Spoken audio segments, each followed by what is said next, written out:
రెండు చర్చలు ముగిశాయి. మరిప్పుడు అమెరికా అధ్యక్షుడు ట్రంప్ ఏం చేయబోతున్నారు? యుక్రెయిన్ ప్రెసిడెంట్ కోరినట్లు భారమంతా తానే తీసుకుని శాంతి ఒప్పందం కుదుర్చుతారా? ఈ ప్రశ్నలే ఇప్పుడు కీలకంగా మారాయి. అటు జెలెన్స్కీ కూడా ఈ యుద్ధం వీలైనంత తొందరగా ఆగాలని కోరుకుంటూనే తమ భద్రత కోసం కొన్ని గ్యారంటీలు అడుగుతున్నారు. ఈ క్రమంలోనే వైట్ హౌస్లో యుక్రెయిన్ అమెరికా మధ్యన కుదిరిన ఓ డీల్ ఇప్పుడు ఆసక్తికరంగా మారింది.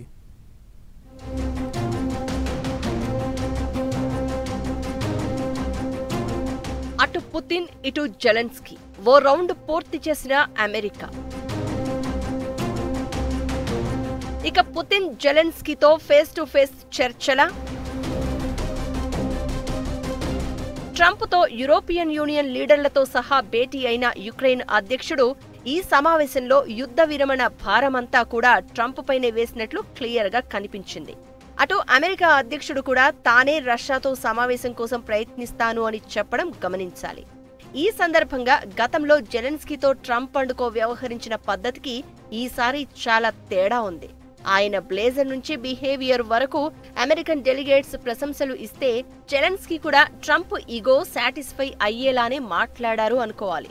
అయితే ఇక్కడ హైలైట్ ఏంటంటే ఈ చర్చల్లో మనం 5 అంశాలను గమనించవచ్చు. అందులో చివరిదే అసలుది. యుక్రెయిన్ అమెరికాకు చెందిన $90 బిలియన్ ఆయుధాలు కొనుగోలు చేసేందుకు అంగీకరించడమే. యుక్రెయిన్కు ఇంకా యుద్ధ సాయం చేయడం తన వల్ల కాదంటూనే ఆయుధాలు మాత్రం అమ్ముతాను అంటూ చెప్పారు. జెలెన్స్కీ అమెరికా నుంచి ప్యాట్రియాట్ డిఫెన్స్ సిస్టమ్ కొనవచ్చనే సంకేతాలిచ్చారు. అయితే ఇదంతా కూడా సెక్యూరిటీ గ్యారంటీ కింద యూరప్ ద్వారానే అనేది గుర్తుపెట్టుకోవాలి. అలానే అమెరికా కూడా యుక్రెయిన్ నుంచి డ్రోన్లను కొనుగోలు చేసే షరతు కూడా ఉంది.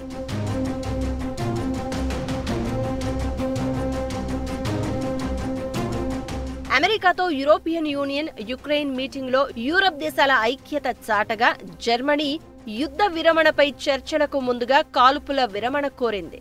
అలానే ఫ్రాన్స్ ప్రెసిడెంట్ మాక్రాన్ కూడా సీజ్ ఫైర్ గురించి మాట్లాడారు. కానీ పుతిన్ నిజంగా శాంతి కోరుకుంటున్నట్లు లేదు అన్నారాయన. ఇక మూడో అంశం చూస్తే ట్రంప్ యుక్రెయిన్కి ఇచ్చే భద్రతాపరమైన హామీలపైనే మాట్లాడారు. అమెరికాతో సమన్వయం చేసుకుంటూ యూరోపియన్ యూనియన్ యుక్రెయిన్కి సెక్యూరిటీ గ్యారంటీ ఇస్తుందని స్పష్టం చేశారు. ఇదే క్రమంలో యుక్రెయిన్కి అమెరికన్ ట్రూప్లను పంపే విషయంపైన ట్రంప్ సమాధానం దాటేశారు. రాబోయే రోజుల్లో యుక్రెయిన్పై దాడి జరిగితే అది నాటో దేశాలపైనే దాడిగా భావించాలని యూరోపియన్ యూనియన్ డిమాండ్ చేయగా ట్రంప్ ఎటూ తేలని సమాధానమిచ్చారు.